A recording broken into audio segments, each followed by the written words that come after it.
So everyone should have the Start Hard Landscape, Start Hard Landscaping, or Start Hard Landscaping Working, either of those files should be up, and you should be able to see with both layers turned on, the survey layer and the draft plan layer, the house, all of the forms that we created last week, as well as 4 trees, it looks like. You'll see that this file has gone a little beyond where we were last week and added some notes, as well as some dimension for the curves and some of these other pieces.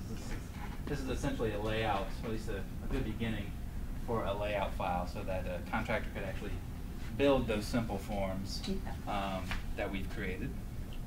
That's another benefit of kind of coming through and doing these simple forms in 2D before we actually add things like walls and lawns and all of that, because then you have a simplified map that you could then do a layout map, again, for your contractor. So, with that file open, tonight we're going to go real quick, just going to cover a brief review of some of the techniques we used last week and we learned about. And then we'll jump right into taking some of these forms that we just created last week and converting them essentially into hardscape elements and landscape elements. So walls, pools, paths, stairs, all kinds of good stuff. There's a lot less kind of like drawing this week, so it should be a little smoother than last, I hope. But let's start. You can just kind of keep an eye on the screen while I go through a few of these techniques. I guess some of the big things that we did, again, it was a lot of 2D drawing, so we were creating these curved forms, and circles, and rectangles. We actually started with the rectangle tool and talked about different techniques for drawing rectangles. Let me go back to that tool real quick. And there was a reminder that when you're drawing a rectangle, particularly when using the 2-corner preference there in the toolbar, you're clicking essentially on one corner and then going down to the opposite corner to define that rectangle. You have the opportunity, of course, to type in the coordinates that you'd like, so a length and a height, if you will, for that rectangle. But this is one of those moments where, particularly if you know how that rectangle needs to fall on your plan, you have to be mindful of the coordinate system that we've been working in the 2D world, where we're dealing with an X, the horizontal, and a Y, the vertical. And so when you're typing in those coordinates, you know that if you want to go to the right or up, that will be a positive number. But if you want the triangle to go to the left, or the rectangle to go to the left or down, it will be a negative number, again, just to work within that coordinate system.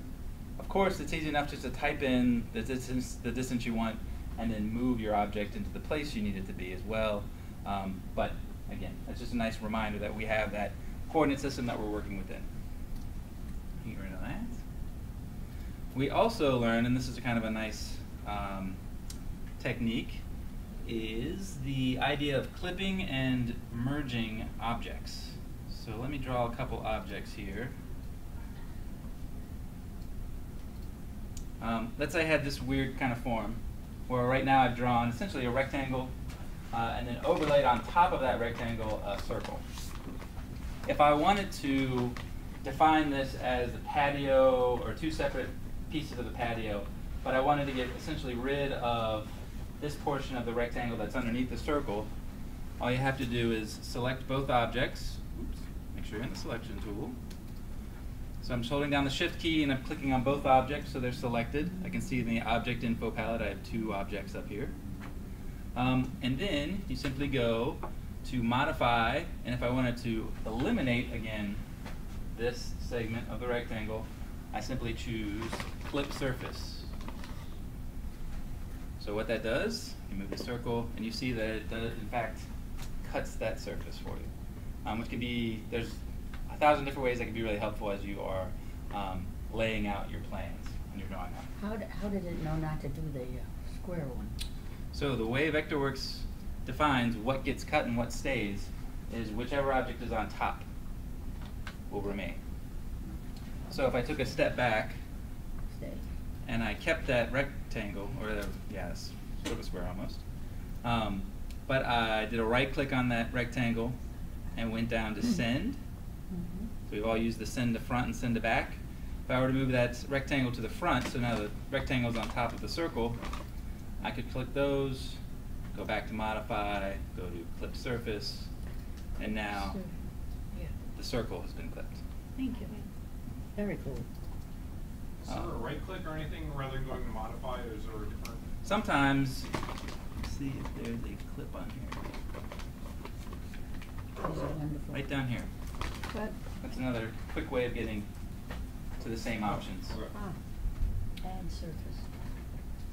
So, another tool that we found, very helpful, is to add surface. So we just clipped a surface, but in the same way, if we have two objects, and actually let me go back, make sure they are overlapping. So I have, again, the circle and the rectangle. If I select those two, and I go to modify, add surface, it takes those two objects and it creates one. So now we have this funky kind of thing. Different from the here. one below, it says combine into surface. That's a different thing. I mean, like, what does it do?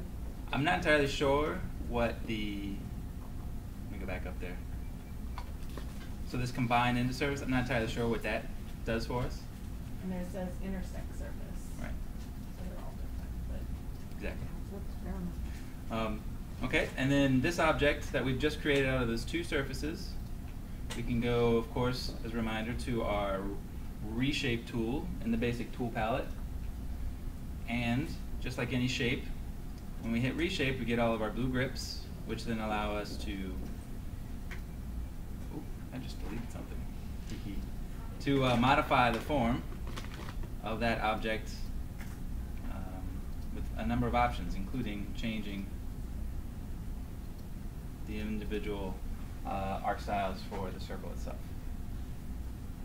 Okay? And just while we're still on the reshape tool, since we used that a bit last week, just a reminder, there are options along the toolbar at the top. So it's that first option there that allows us to use those blue grips to manipulate the form of the object. And then other tools that are helpful to us would be the plus sign. The plus sign would allow you to come down, and let's say you wanted to add another line segment to this line. All you have to do is click on the blue grip, and it gives you another line segment. And the minus sign, not surprisingly, then allows you to come down to a blue grip, click on it, and it will eliminate that vertex. Cool. So the reshape tool is super helpful. Again, just again to reference the selection tool, it also allows you to do some changes to objects.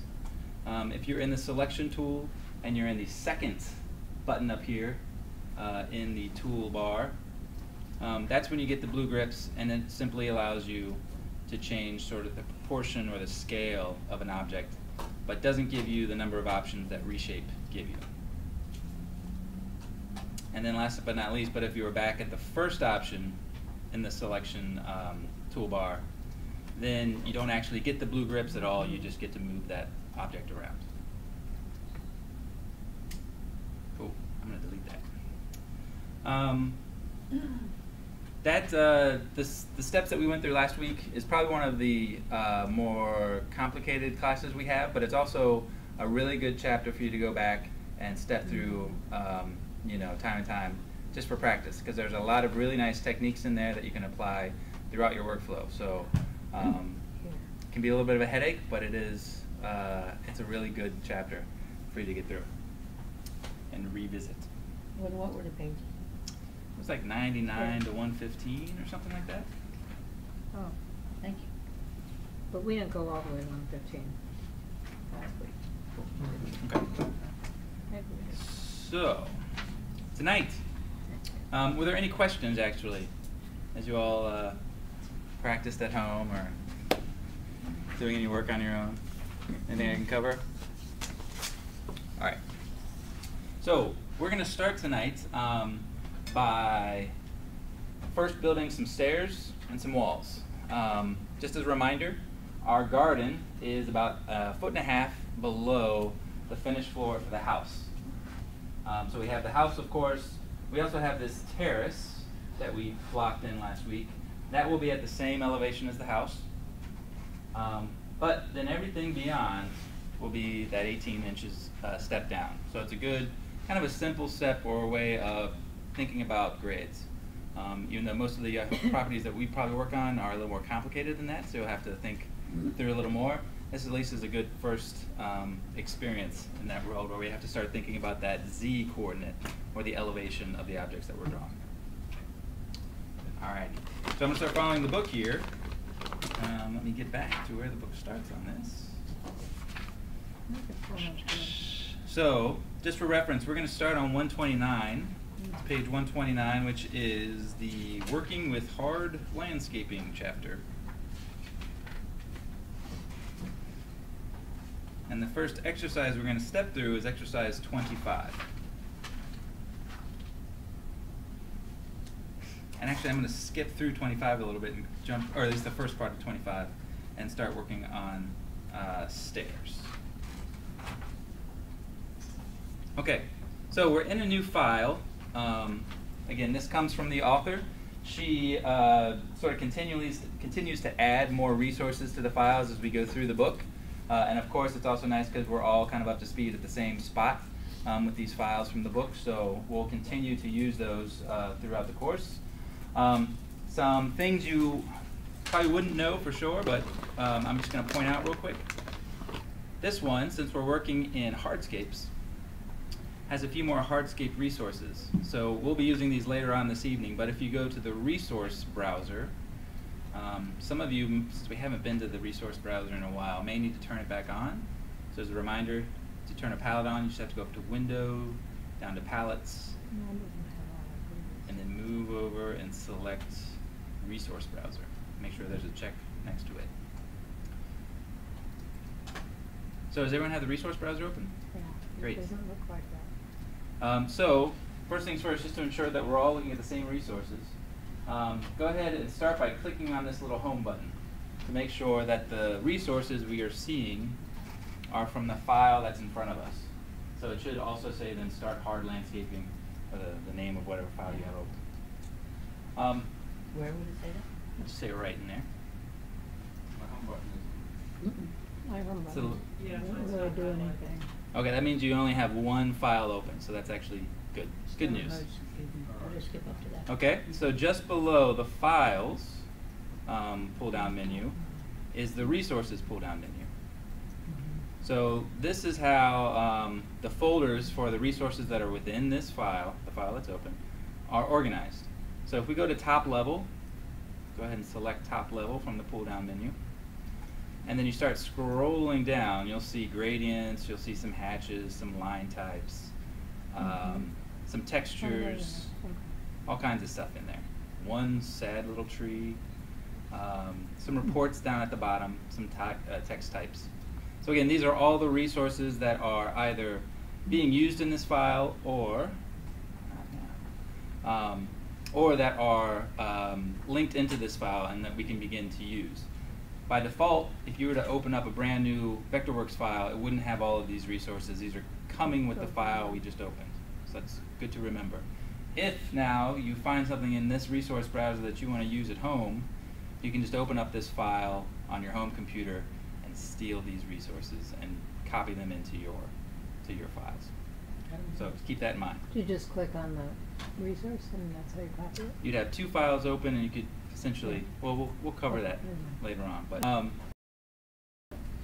so what we'll look at, what I was going to point out at least real quick is, let me get to the point. I'm going to scroll down to where we have some.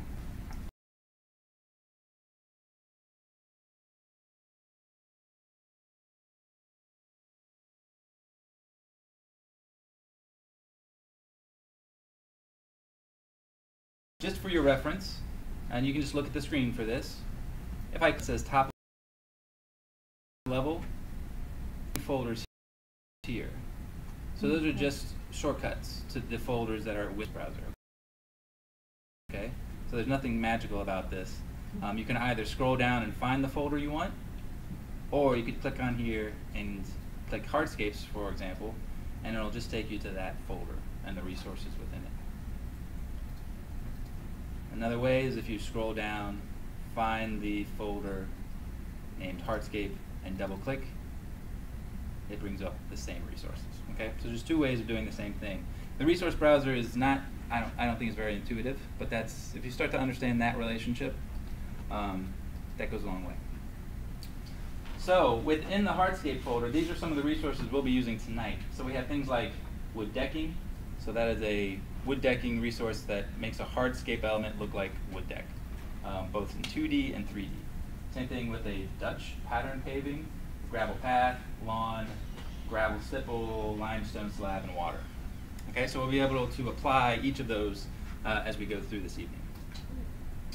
And again,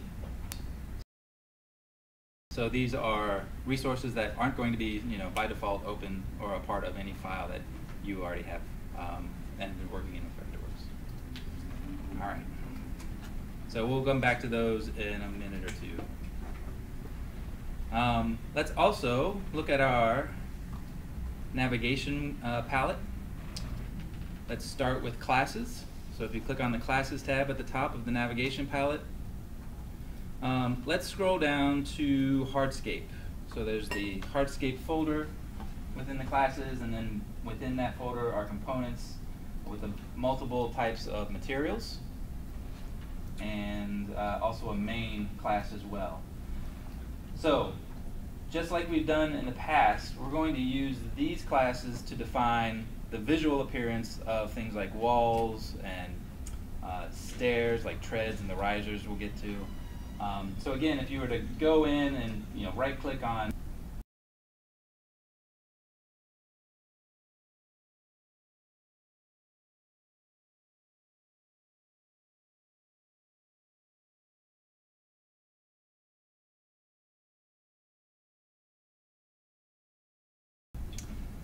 so there's the classes. Next is layers. Last week, I think we created both of these throughout the course of the class. But we created the survey layer initially, and that's where we drew the house, and we drew this wall around the perimeter of the property, and that's also where the existing trees live. So if I were to go over here under visibility and click to the right of the eyeball, everything that's within that layer turns off. If I click to the right of where the X is, it just grays everything out. So you can see it again, but it's grayed out and you can't click on it. You can click on it, but it's not going to get selected. And then of course you could go all the way to the left and make it visible again. Our draft plan is where all of those objects are that we created last week, all those simple forms. This week we're going to create a new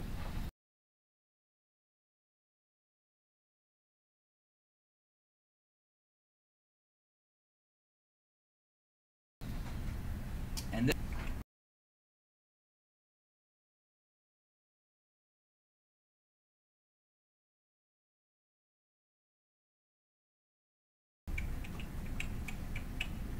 hard landscaping. That's a surprise.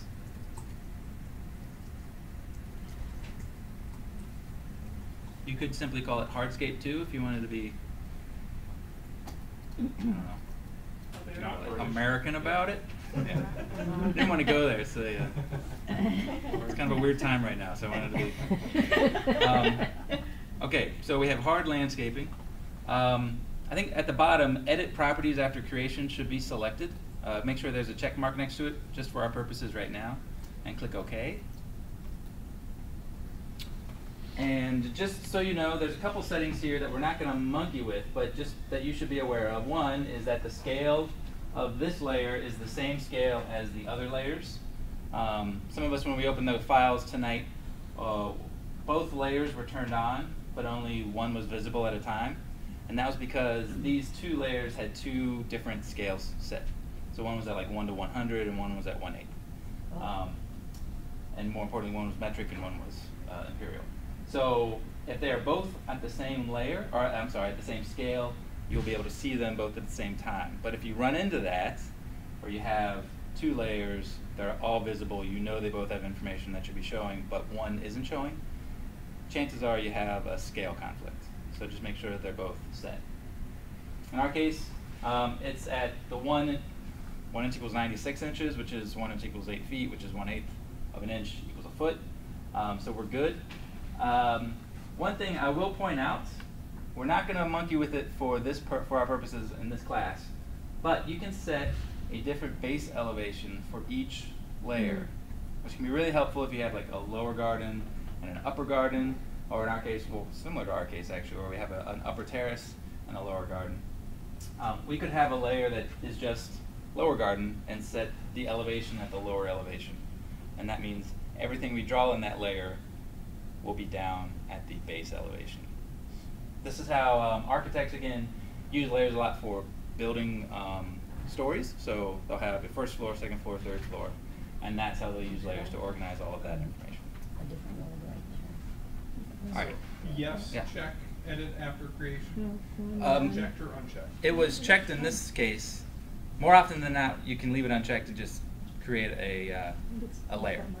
But to follow the book and just to show you that elevation and the scale item, you have to have it checked to get into this window. Yeah, but don't sweat it if you didn't get into this window. Everything's cool. I was just showing it to you, FYI. Okay, so go ahead and click OK if you're in that window. Let me ask a question. Yeah. Pardon me. I might be in a different place. I don't have stories as a reading teacher. I don't have We were just talking about elevation. Yeah, oh, she So- was looking at mine. Oh, Why story does level. mine say story on You may have, do you have 15 or 16? it? 16? Yeah, mine's just story level. Mine has to. Okay. Whatever this is. I do not know. So I don't have a none, I have a 0. That's fine. Okay. So go ahead and click OK. Okay. One more step we're going to take You know. is we're going to turn off some of this text. So first things first, let's go back to classes and the navigation palette and scroll down to hardscape. And under that hardscape heading, you should find a class called main. So hardscape's up here, I think it's at the bottom. the main is right there. Go ahead and double click on main to make it active. Hardscape, man. Cool. And next we're going to use the visibility tool in the basic tool palette to turn off some classes. So if you scroll down towards the bottom of the basic tool palette, you'll find the visibility tool. And if we've used this sparingly in the past, but visibility tool allows you to essentially click on one object that is in a class and will allow you to essentially either gray it or turn that entire class off. So your options are up here to either turn it on or off or gray. Make sure the X is selected X. up at the toolbar. And then just move your mouse down to, let's say, this number 1 with the curvy leader line. Once you hover over it, everything in that class becomes highlighted in red, so you know what's going to go away. And then all you have to do is click once, and it's gone. So this is also a very helpful tool at times. So, is that a sub? The next item we're going to turn off, you can hover over, you can hover over the F up at the top left corner, and we'll turn off those markers. Next, hover over one of the dimension lines, and then allow all of the dimensions to turn red. Once you're sure you have the dimension lines, go ahead and click, and they should go away as well. The call-outs? So essentially after this, we should have Right. most things turned off. There, you're correct. Yeah. I think I could find it. Any of the dimension lines. I don't need to- Either way. Yeah, the text to the dimension line, yes. Okay, so we have a nice sort of clean map to work with at this point, which is great. Now, let's go back to navigation and click on your layers. I have things that are red. Move your mouse. Oh. So actually, everybody just kind of get in the selection tool real quick before we start turning other things off inadvertently. Visibility is one of those tricky tools. So All right. Can you undo that visibility, Mhm. just like everything else? You can just undo. Accidentally just- Yeah. It's a layer, yeah. Do you need to create that hard landscape? Yeah, do it right now. Go ahead and click New. And just hard landscape. So, after you've created that hard landscaping layer, it should be active by default. Does everyone have it active right now? Perfect. For our purposes this evening, we're going to go ahead and turn the survey off, because we're mostly going to be working with these draft plan layout lines. We will be turning it back on and off as we go through all of our steps this evening, but for now we'll start with it off. We want to make sure, let's see, for this first round, that our layer options are as show and snap others. So again, we have the option of show, snap, and modify, which would allow us to actually modify the others, but with just show and snap turned on, we can see the other layer, but we won't actually be able to manipulate it, which is smart. Later this evening, we will want to be able to manipulate it or click on those objects, but for now, this is where we're at. All right. So now, after all that, the first thing we're going to do is create stairs. So the stairs will be located one here in this 5 by 5 square. So that's kind of our layout area for that set of stairs. And then after we create that stair, we're going to essentially copy it and place one here at the midpoint of the terrace. And that's going to be a little narrower stair. So this stair is going to be 5 by 5 to follow that layout block. And this one we're going to copy it, place it, and then narrow it to a 3-foot stair. Oh. So Vectorworks has a tool that will allow you to create stairs. And it's new for 2016. Ooh, wow. So it's a little different than, or actually I should say it's a lot different than what's in the book. So what I'll have to do is put this in a sheet for you and actually send it to you so you have the steps in front of you when you do this at home. But for us tonight, let's go down to the building shell set of tools in the tool set. So you just click on the little house down there at the bottom and then scroll through the tool set until you find stair. There's a simple stair tool and there's a stair tool. We want the stair tool. Oh, this one. Okay? So when you move your mouse around, you'll probably have like a preview of a set of stairs. And you probably have more stairs than what's shown on mine, like this. So that kind of gives you a preview of what you'd be getting if, don't do it, but if you were to click right now. But we're going to actually go into the preferences for stairs and define exactly what we want. So to do that, you go on up to the preferences button at the top of the screen. Right. So that's this guy up here. Stair tool preference. That's the same thing, right? Yep, up in the toolbar. It's always a preference for whatever it is you got. Got it. Right? So I'm learning. yours is going to look different than mine because I've already set this up for us. Right. But if you're not already in the General tab, go ahead and click on that. And I'm still kind of feeling my way through this tool a little bit because it's so different from before. But I've learned that for me, or for us at least, it's easier to sort of disregard this entire tab. Go ahead though and make sure that use minimum and maximum values is unchecked. Found that to be very annoying when it's checked, so unchecked is good. And then let's jump straight to geometry, the next tab at the top. Oh, hold on, so sorry. So sorry, there's one thing to show you before we jump in. So go back to General if you're not there, and click Select Standard Configuration. Oh, wow. Cool. Gee. So what we're going to use tonight is already selected. We're going to do a simple, straight set of stairs. But as you see, there are a number of options for other types to choose from. And as you'll see when we step through this process, you have the opportunity to define the tread width, the height of the riser, you know, how long the total length of the stair should be, the change in elevation from bottom of the stair to top of stair, all that good stuff.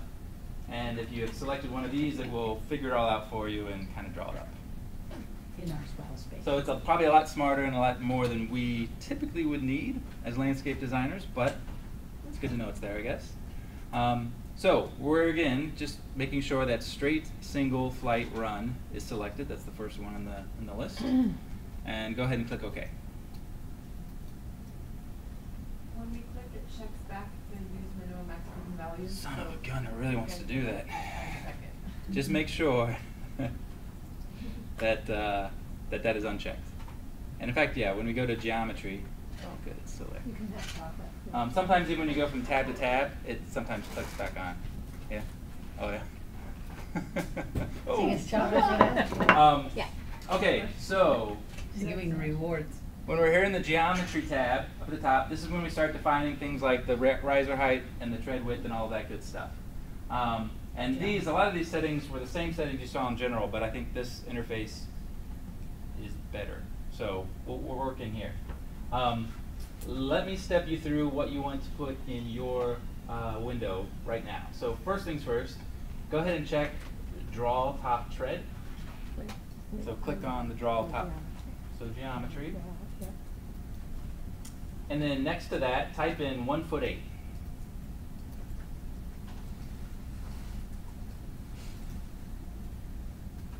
Okay. Next to the height of the stair, it should say by value. And go ahead and type in 18 inches or 1'6". And then click on the lock. It should be locked. Once you click on it, You want it locked. This is the by value. by value. Okay, so that value 18 inches. is if you were doing your own Let's drawing. step through this and Okay. I'll explain. We don't have.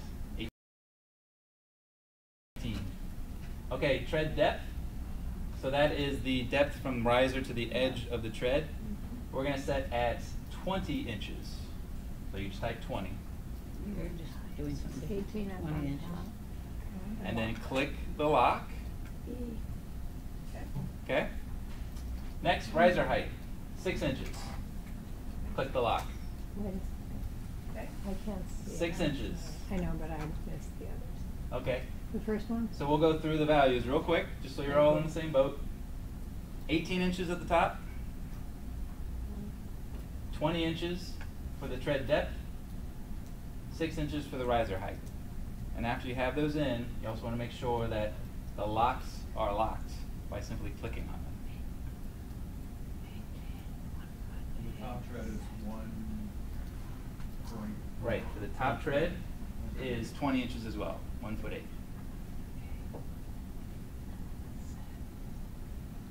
Okay? Don't worry about this stuff down here.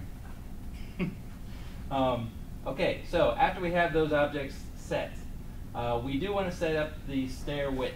So that is the overall width of the stair. We know that we want to fit it in that 5 by 5 square.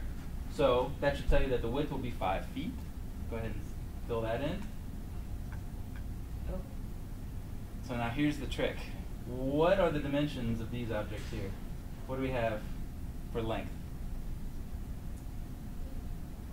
5 feet. What do we have for the line or the walk line length? It automatically did it. 3'4". Yep. And then how many risers? 3. 3. Mhm. Right. So smart. So Lock 'em. Vectorworks took these parameters that we locked in, because we knew this is what we wanted, and it just defined the rest of these for us. I found that if you don't lock these in and you just start all of the dimensions you want, it goes berserk, and I don't know why. So keep it simple. Just type in the first 3 or I guess 4 really when you think about the width of the stairs. But make sure that these are locked in so that Vectorworks can figure out the rest for you. If you figure out that you wanted a full length of 8 feet, but it's only giving you 5 feet, that's because you haven't figured out your treads and your risers properly yet. So you have to figure that out. You could just give Vectorworks a total length, if you knew the length that you had for the stairs, and put like a minimum for the riser and a minimum for the width of the tread, and let it figure it out for you. Just double check to make sure that it actually works. But that's another way of going forward with this. Does that make sense? So you can put in some parameters, and Vectorworks will try to figure it out for you. Question, Yeah. what is walk line length? You know, I'm not entirely sure. I'm assuming that is this piece for where you're actually stepping on the treads, because this Midway. top riser is going to be flush with the patio. Yeah. So that's my Two of guess. them, yeah. But I'm not entirely sure, to be honest. Okay. Cool. So we have the geometry down. Let's look at the 2D graphics real quick. This too is quite a bit different than what's in the versions before 15 and 16. I think for our purposes right now, I think we already have, except for all views, is checked. Correct? Mm-hmm. We're not going to mess with any of the stair breaks, because what this means is if we were showing a building where we had the start of the stairs at the bottom and then the top of the stairs at the top floor, we'd have a break in between, but we're not doing any of that. So none of that should be set. For 2D graphics, we want to show a nosing riser offset. So go ahead and click there. We do also want to show a tread offset, which you'll see graphically. The rest of this we can leave off. You see that it says show top rails and posts. So Vectorworks will also create the handrails for you if you wanted to. We don't want it to right now. Lower floor, no break should be selected. I think that's already selected by default. And then nothing else is really going on there. So you can turn off, if there's any of this graphic stuff where it's showing the pointer or any of that, turn it off. And then nothing for the upper floor. Okay, so you have a nice sort of 2D graphic here, floating in space. Now the next tab is interesting. Go ahead and click on construction. So here's one where you actually get to define how the stair is built. So what type of stair? Is it a wood stair? Is it a monolithic concrete stair? Is it a concrete stair with stone or some sort of tread veneer? So for us, we're going to select solid stair, which means it's going to be, in our world, probably a concrete base with a stone tread and a stone riser. Like I said, you can pick different types of wood construction as well as monolithic concrete. For these construction settings, it's asking us a number of questions about how thick the floor is and all of that. We don't have to worry about that so much. We do want to define the solid structure thickness. We'll just set that at 8 or 7 inches for now. And you'll see that graphically when we look at it in 3D. The tread thickness, so that is the thickness of, let's just think of it as the stone that will sit or define the tread surface. We're going to set that at 4, right? That does seem odd. Let's set that at 1 inch. So tread thickness, 1 inch. Mine has 1 1/4. So for riser thickness, instead of the 1 1/4 that you might already have, set that at 4 inches. What you're going to find is that riser for us is going to be a brick. So the thickness of the brick is about 4 inches, give or take, depending how you set it. But so we'll set it to 4. And then the nosing riser offset, we'll just keep it at 1 inch. So that's just the distance that the tread goes beyond the riser. So you get a little shadow line. Yeah. We're not going to monkey with any of the offsets to the right or left. So let's go now back up to the top into railings. So for us, we're going to focus right here. Go ahead and click on handrail. Just click once. And make sure show handrail is not selected. After you've done that, go and click once on where it says guardrail. And again, make sure guardrail is not selected. Oh. So we're turning both of those objects off for our purposes for here. You can, and there's a part in the book, we actually get to it, where we turn those back on and we define the type of rail that we want, bless you. But for now, we're turning it off. graphic attributes is along the top next. And this is very different from the old versions. So first off, go ahead and click on Set Class Style. Essentially what you're seeing here is a list of all the pieces that make up the stair that we're defining, or at least could make up a even more complex stair. And all of the graphic attributes for each of those little pieces. So there's the treads and the risers and the guardrails and the handrails and the posts, yada yada. Right now they're showing an they're overriding all of those graphic attributes for some reason and not letting the class set it. So go ahead and click on Set Class Style. We have a, do you want to assign Yeah. class style to all stair components? Yes. So we want to say yes? Huh? So then it changes, okay. So now it should just say class, class, class throughout much of these. Now, what we want to do at this point is define the two elements that we're going to see. Guys just took like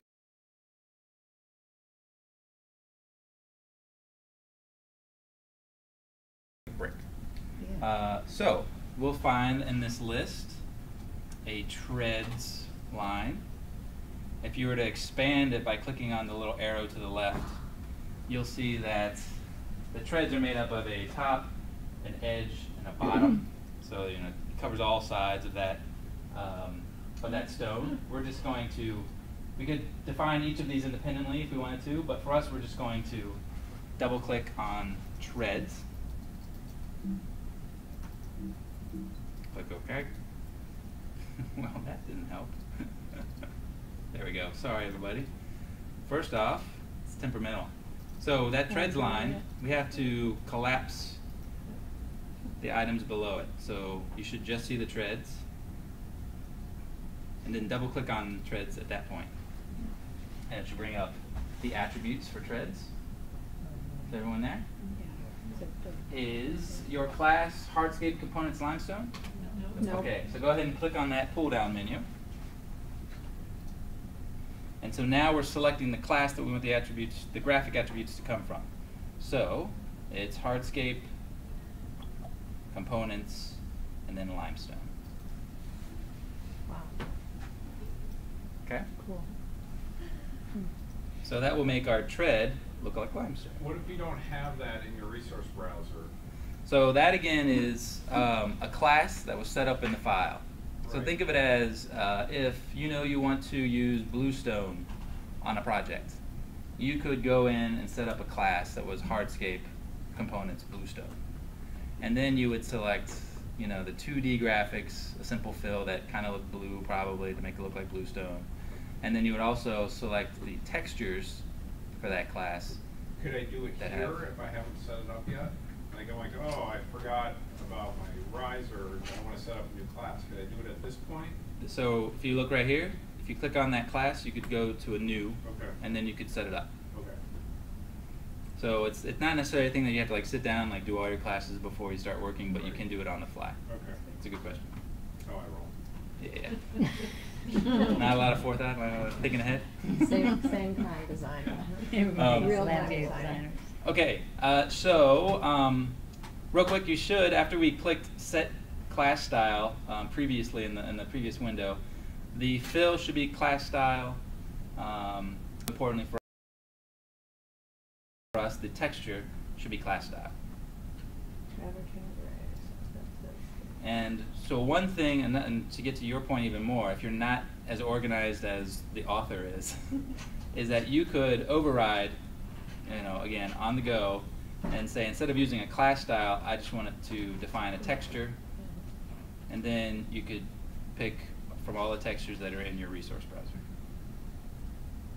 So it's two different ways. For us, we are sticking to the book and selecting a class. Okay? Does everyone kind of get that? Yeah. Some people don't set up classes for textures and they just do stuff like this. So keep that in mind. And some people think that's great.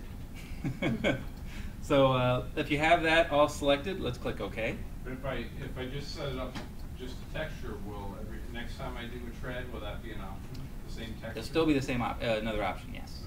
Okay. Yeah. Okay, so we've defined the treads. Now we're going to go and define the risers. So without opening the risers folder, just double click on the word risers. And the same attribute risers should pop up. Class, go ahead and click on the first pull down menu and find walls and brick. So as I mentioned, the riser is going to look like brick. So Wall's not hardscape, correct in this case. because it's vertical. That's actually a really good point. Yes, Mhm. probably because the way the textures work when you set it up in a class is you have the walls, the roof, and others. So a lot of the hardscape ones are just others, and for the walls, it's walls. Okay, so walls brick. Again, everything's by class. Again, texture at the bottom is by class. And again, you have the option here to choose a texture if you wish, but we'll stick it to the class right now. So click OK. So we've defined treads and risers as materials that will now drive the graphic appearance of those in 2D and 3D, which is good. Not sure what transfer does, to be honest, so we won't even go to that along the top. All right, so now the moment of truth. Let's go ahead and click OK. And hopefully, around your mouse, you should see what looks to be sort of 3 treads. Yeah? Cool, good. So the insertion point, or essentially the point that your mouse is linked to, is on the low side or bottom of the stair. So keep that in mind. So if we were to, and don't do this yet, if we were to simply, if we knew that we want the stair to be within this square, to a higher point down to a lower point, we would have the stairs backwards. So what we're going to do is simply move and snap to the midpoint of this square, and then rotate it around, and then set it with the second click. So we can do that together, step by step. So how do you, how, Told you. okay, that's fine. Because I It's read it in the always book. that way. It's So you always read that it in way. the That book. is the Okay. default. Yeah. That's fine. Yeah. Okay. Okay. So let's go ahead and move our stairs and snap to the midpoint of that square. Everyone snapping nicely? Just go right around. Again, just as a reference. So cool. 1, 2, 3, 4. Those are the 4 snap options we want to have active. So once you've snapped to the midpoint, make 1 click. Unbelievable. And then as you move your mouse around, you'll see the preview of those stairs rotating with your mouse. Once you kind of snap either to the horizontal, or you may even snap to this line here, you'll know that that is at a nice right degree. It'll be perpendicular to our patio. You can now go ahead and make your second click. We have our first set of stairs. That is so cool. Now, before we jump into 3D and we take a look, let's make a copy of those stairs real quick and move them over. Actually, we don't even have to, well, yeah, Can't we we just should. use that little guy that's still on We there? could, The red but seating? I want to snap to, The there's 2 midpoint. different ways, as always. We could snap to this midpoint and then rotate it around, and it would be sitting in the patio, at which point we would just move it up and snap to that midpoint again. But instead, let's go ahead and go to our selection tool. And once you're there, go ahead and click on that stair we just set. And a reminder, how do we click and drag and not simply move an object, but also make a copy of it? Push option. Option key. Okay, so I'm going to again snap now, because this is the high, this is the low, so it should be oriented the same. So to do that, I'm going to find the midpoint of this stair, click and drag, and while I'm dragging, before I let go, I'm going to snap to the midpoint of this line, push down the option key, and then let go of my mouse. So let's start by clicking and dragging from the midpoint of that stair. Okay. And then I'm going to move over to the left and try to snap, ooh yeah, there we are, to the midpoint of that line. Then I'm going to take my other finger, hold down the option key, and let go of my mouse. I thought you had to have the option key the whole time. Not the whole time, just before you let go of the mouse. Oh, I had it the whole time. That works too, though. Mm-hmm. Okay, so now we have a second stair, piece of cake. At this point, though, we want to make that stair, which is now 5 foot wide, narrower. So we're going to make it a 3 foot stair. And that's pretty easy at this point. We can just select that stair. And like so many other times, we can go over to the object info palette. So with that stair selected, it should say stair in your object info. And you have a settings button that you can click on. Settings, where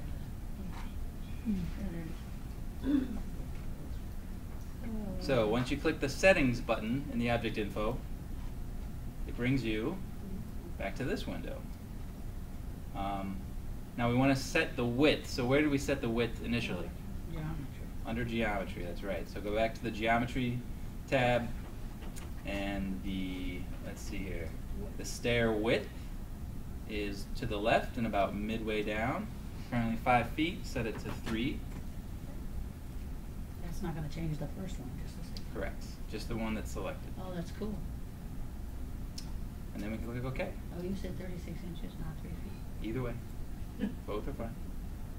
All right, so we now have a 5 foot wide stair and a 3 foot wide stair. Let's jump into 3D and take a look at them. So go ahead and you can either pick a view from the pull down view up here, or you can select the flyover tool.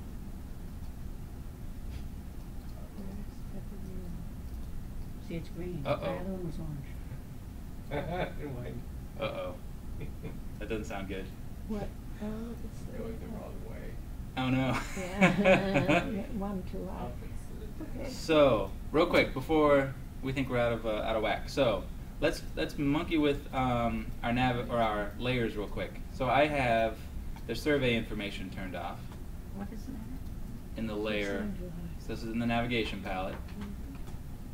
Let's go ahead and turn the layers back on, or the survey layer back on. And if you haven't already, Where's flyover? it's in the basic tool palette. Up here now. Oh, up here. Yeah. Okay, got it. If you haven't already rendered the 3D environment, go ahead and go over to the tea kettle up at the top right corner and go down to OpenGL. Again, this is the quickest, most efficient way to get a nice render in 3D. My house has carpet now. Wow, it's fancy. Okay, does everyone kind of look like mine? Yes. Great. Yeah. I don't know, I keep going to orthogonal in mine. Here's normal perspective. Oh my God. Okay. So zoom around if you are. It's pretty funny. I have never done this before. Yeah, that's just It'll changes work as well at home. the width of your view, really. I had a disaster happen. That's really I couldn't get my walls cut to render. okay. Cool. So right now we have 2 sets of stairs. Oh, yeah. I'm in OpenGL, but Oh, there's a lot of teapots around here. I don't know. Hey, Okay. I'm always in the same place. And the elevation just needs to be lower. oh, that's funny. And what is That looks silly.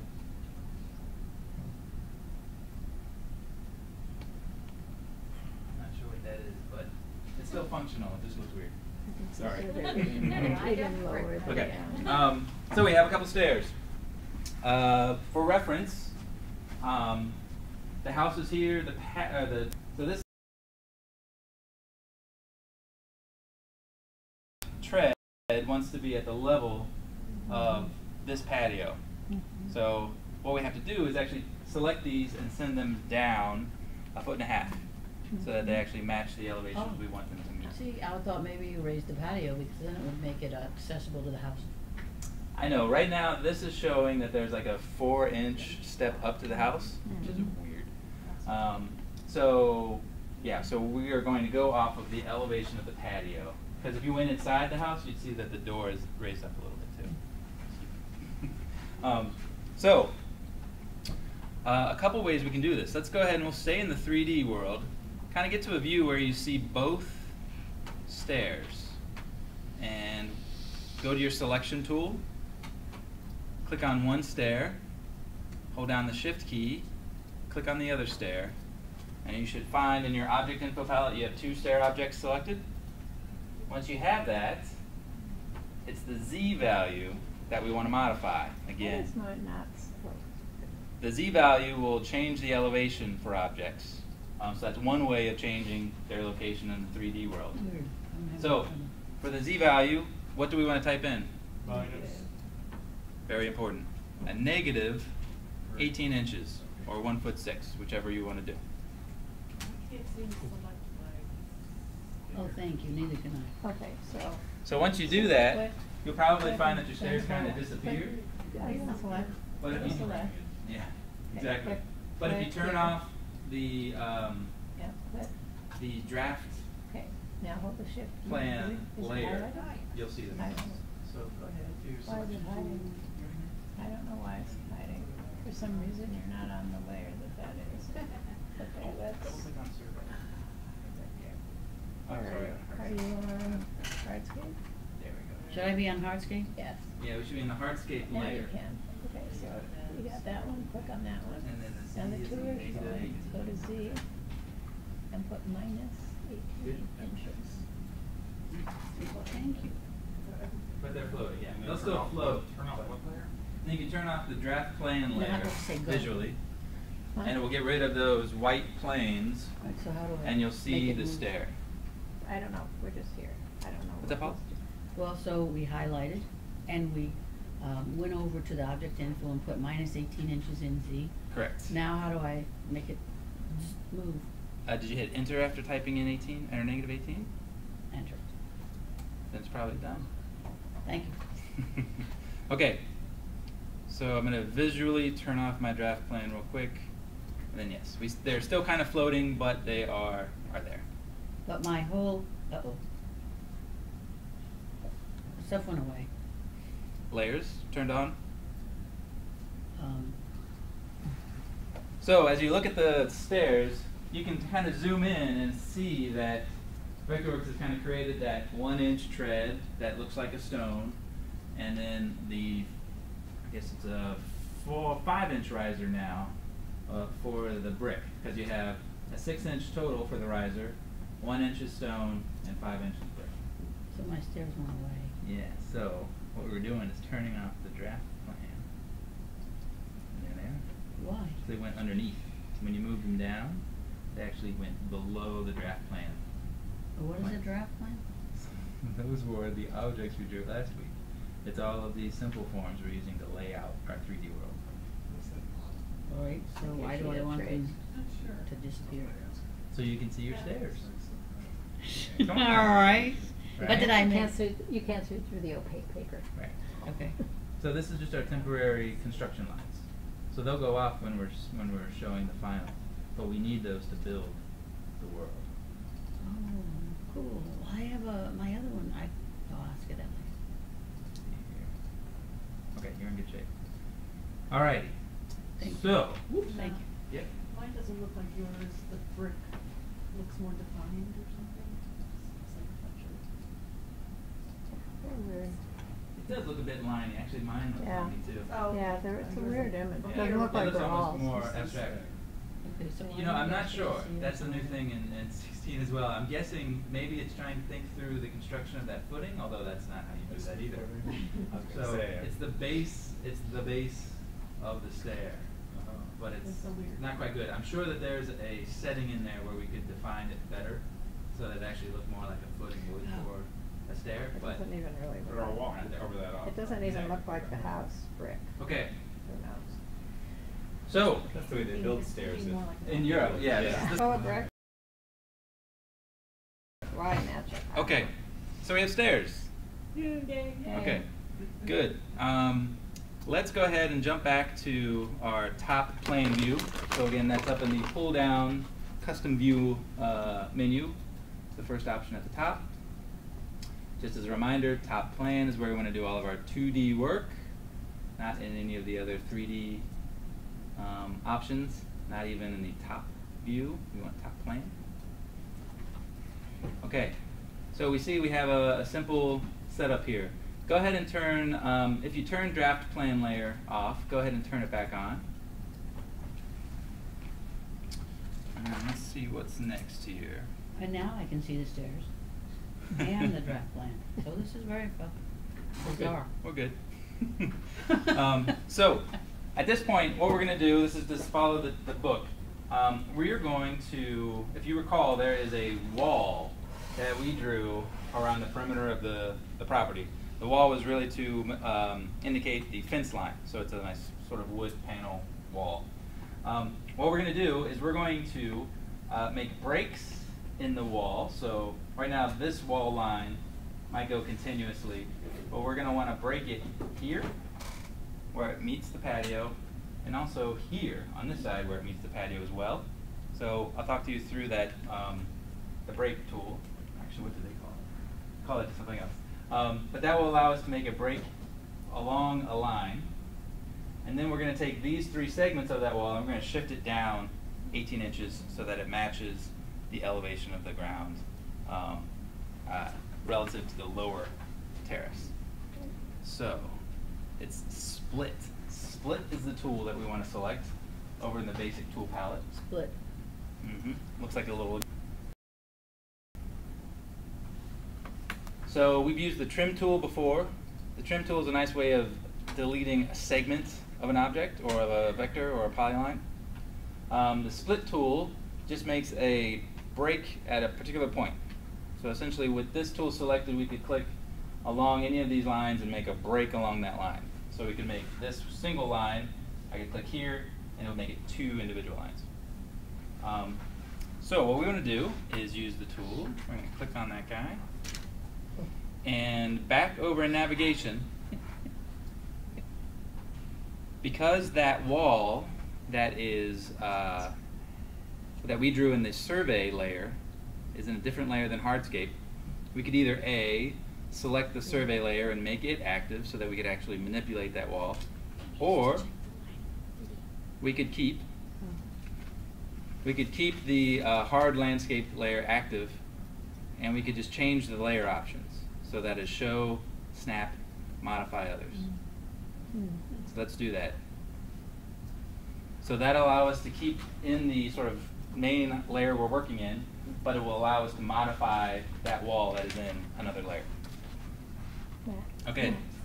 Yeah. She picked the thing. You need to Oh. make yours. It's good. Thank you. Okay, so with the split tool selected, let's go to the first location on the right. And as you hover over that wall along the perimeter, it should turn red, so you know you're getting the right or the correct line. And go ahead and click right where this patio line meets the perimeter. If it's not red, what? It should turn red as you hover over it, Holly. Is it turning red for you? No. Is anything turning red? No. I was split though. Did you modify it? No. Here. So go show, snap others, and modify the bottom. I'm sorry. There you go. All right. There you go. Thank So you. now you can make your click. Sorry. You may get this window that pops up. Mhm. Everyone get that? So that's just saying that there are multiple objects in that particular spot we clicked. If we wanted to click next, it would probably highlight this line because it is meeting that point as well. But we're just going to stay where we're at if this line is red. This line's red for everyone. Okay. Go ahead and click OK then. And then if you zoom out, you'll see that now we have a single line segment from that point we clicked up to the corner where it was already in. Okay, let's repeat that over on the left. So I'm just going to zoom in a bit. And hover over where, again, the patio meets the wall. Go ahead and make your click once the fence line becomes highlighted. And Click OK when the Select Split Candidate window opens. Except it did the other way. That's okay. Okay. It just highlighted the other side instead of the That's side fine. we're interested in. I'm happy. Okay, now, Mine goes beyond that point though. so if you click on, That's how they Where's that want it. read? okay, so go ahead and zoom out a bit and click on 1, 2, 3 wall segments. But So you wanna want to be hold in down the select- Shift key. You want to be on selection. Correct. One. So hold down your Shift key as you do it. No. And once you do, this is important, you want to make sure that the outlines were the objects that are selected. So they should be highlighted. None of the objects that are within the back garden. Okay. So, at this point, Little conservative. Yeah, I'm doing that. does everybody have these 3 segments? Okay. So at this point, let's go to our object info. Object info. 4 walls. 4 walls. It highlighted the left side over here. So Hold down the Shift key real quick. Oh, that's great. It illuminates the There you go. Thank you. And at this point, I don't know how far back. we have a few options in here in the object info palette. First off, it should say 3 walls. Yep. And then, if you go down to height, we have, we don't have an elevation and we don't have a Z value here to modify. In this case, we're going to change the bottom offset. So that is the option a little further down. All that means is that it's going to extend the fence down, whatever dimension we give it. So for us, that's a negative 18 inches. And then after you do that, simply click in the height line above it. Okay, so bottom offset is at negative 1'6". You may or may not have noticed that the height of the fence then grew. Because it kept the top, it just grew to the bottom. So now we have a total height of 7.5 feet. Go ahead and highlight that and make it 6 feet for total height.